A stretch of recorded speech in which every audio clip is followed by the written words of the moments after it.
New Ayodhyapuri that Nepal has claimed, जो नया नेपाल ने क्लेम किया है रिसेंटली, तो वहाँ चलते हैं।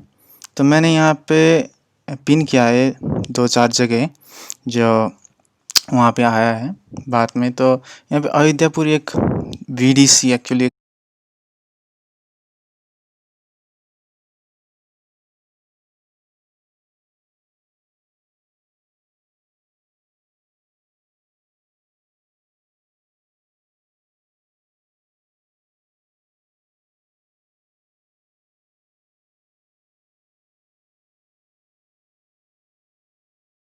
तो आप देख सकते हैं कि यहाँ एक नदी है, इसको यहाँ पे लोकल लैंग्वेज में बोलते हैं रयू नदी। रयू नदी, तो हम यदि वाल्मीकि रामायण को रिफ़र करते हैं तो बोला गया है कि सरयू नदी के दक्षिण की तरफ अयोध्यापुरी है। पर यहाँ पे जो नेपाल के जो बुद्धिजीवी हैं वो बोलते हैं कि ये सरयू नदी है। जो वाल्मीकि रामायण में बताया गया था कि अयोध्यापुरी से जो बारात निकली थी तो वो पहुंची थी शाम को, सुबह निकली थी बारात तो शाम को जनकपुर पहुंच गया था। तो हम इसका डिस्टेंस चेक करते हैं कि पाथ और यहाँ पे अयोध्यापुरी और यहाँ पे जनकपुर का डिस्टेंस, और ये आता है 166 किलोमीटर्स।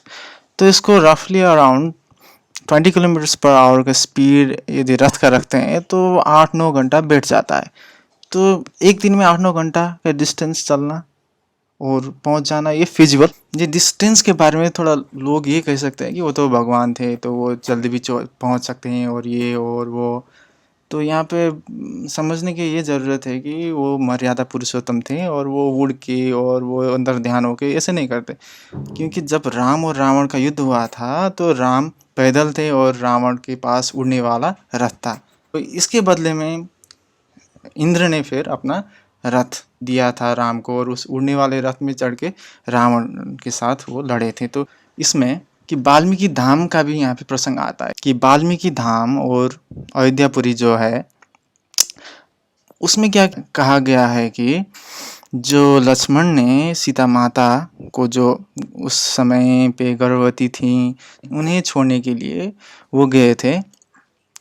तो जाते वक्त एक दिन में वो पहुँचाए सीता माता को वाल्मीकि धाम में और फिर लौट आए। देखते हैं कि इसका डिस्टेंस देख सकते हैं यहाँ पे, यहाँ लेते हैं वाल्मीकि धाम और अयोध्यापुरी, तो ये बैठ रहा है कुछ 43 kilometres. 43 kilometres up and down हो जाता है 80 to 90 किलोमीटर, आने जाने में कुछ 5-6 घंटे, मीन्स एक दिन में जा सकते हो और एक ही दिन में आ सकते हो। अयोध्यापुरी जो है वो इतना reclusive out of the world क्यों था, अब तक क्यों नहीं आया? तो यहाँ पे आप देख सकते हैं कि ये वाल्मीकि टाइगर रिजर्व है जो बिहार में पड़ता है। ये वाल्मीकि टाइगर रिजर्व, यहाँ पे चीतो नेशनल पार्क है और इसके बीच में आप देख सकते हैं, बिल्कुल बीच में है अयोध्यापुरी। और यहाँ पे देख सकते हैं नारायण नदी और राप्ती नदी और रयू नदी और बहुत सारे छोटी छोटी नदी, ये सब नदी यहाँ पे है। और यहाँ पे इतने हिंसक जानवर हैं और ये यूनेस्को वर्ल्ड हेरिटेज साइट में आता है चीतो नेशनल पार्क। और यहाँ पे वाल्मीकि नेशनल टाइगर रिजर्व ये भी, और ये सब इसके बीचों बीच जो ये पार्ट है। यहाँ पे एक आप अमेजन फॉरेस्ट में एग्जांपल ले लो तो वहाँ पे ऐसे भी लोग रहते हैं ना, ट्राइब रहते हैं कि जंगल को बीचों बीच उनको पता नहीं होता है कि वर्ल्ड में क्या है, मीन्स आउटर वर्ल्ड से they are completely not exposed and all. So इस आज तक till today this might have happened and ना एक्सपोज होने लगे तो लोग आने लगे, रहने लगे। मीन्स पहले भी थे बट ट्राइब रूप में रह रहे थे। मीन्स बहुत सालों से यहाँ पे बताया जा रहा है कि एक ट्राइब है थारू करके, थारू ट्राइब इन नेपाल। तो ये सालों से, 100 सालों से उनके पास प्रमाण है कि ये लोग यहाँ पे रह रहे हैं।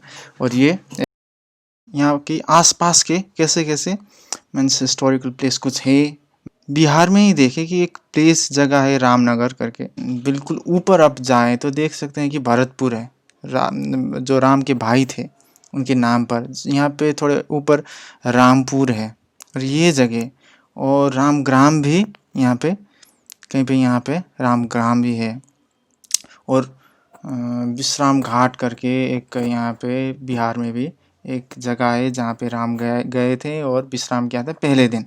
विश्राम घाट करके कुछ यहाँ पे भी, और रामधुनी भी यहाँ पे पड़ता है। सुनसरी जिला है यहाँ पे नेपाल पे, तो यहाँ पे सुना गया है, मैंने भी सुना है कि यहाँ पे रामधुनी है। और यहाँ पे कौशिकी नदी बहती, ये रही कौशिकी नदी जहाँ पे राम गए थे अपने धनु बाण धोए थे वहाँ पे। और यहाँ पे कौशिकी ये महर्षि रहते थे।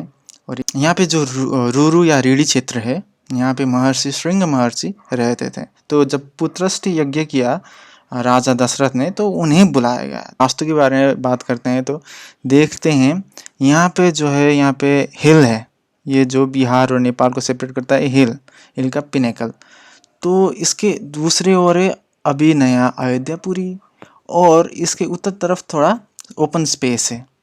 तो वास्तव में क्या कहा जाता है कि आपका दरबार should be facing towards north, उत्तर की तरफ फेस करना चाहिए, और दक्षिण की तरफ उसको थोड़ा ऑब्स्ट्रक्शंस और ब्लॉकेड होना चाहिए कि दक्षिण की तरफ से नेगेटिव एनर्जीज चाहिए। तो आपको कुछ पहाड़ या कुछ वृक्ष हो तो वो वास्तु की तरफ से अच्छा माना जाता है। तो यहाँ पे और स्ट्रैटेजिकली देखें तो एक फोर्ट की तरह अल्टीट्यूड प्रेजेंट करता है कि एक जो कैपिटल है उसको स्ट्रैटेजिकली यहाँ पे आप अपने सेना रखेंगे तो एलिवेशन एडवांटेज मिलेगा।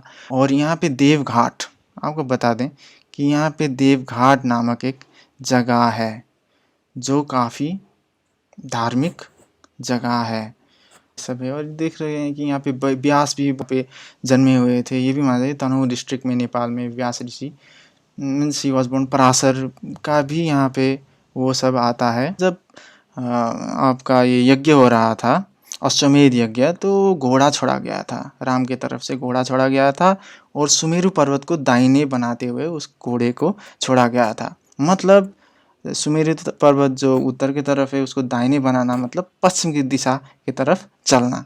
मीन्स ये भी यहाँ पे नैरेटिव फिक्स्ड हो रहा है, मीन्स बैठ रहा है कि आप पश्चिम की तरफ, वाल्मीकि धाम बैठ रहा है यहाँ पे, और उस घोड़े को पकड़ा गया था। मीन्स ये डिस्टेंस जो देखो जो 40 किलोमीटर से, ये मीन्स यहाँ पे लव कुश ने यहाँ पे पकड़ के यहाँ पे बांधा हुआ था। जो यहाँ पे यूपी पे है उसको देखें तो सुमेरु पर्वत को दाहिने बनाते हुए अश्वमेध यज्ञ के घोड़े को छोड़े तो पश्चिम की तरफ जाना चाहिए। यहाँ पे अयोध्या, फैजाबाद में अयोध्या से आपको, ये अयोध्या कुछ यहाँ से घोड़ा छोड़े तो आपको वेस्ट डायरेक्शन में आपको वाल्मीकि आश्रम यहाँ पे कहीं होना चाहिए यहाँ पे।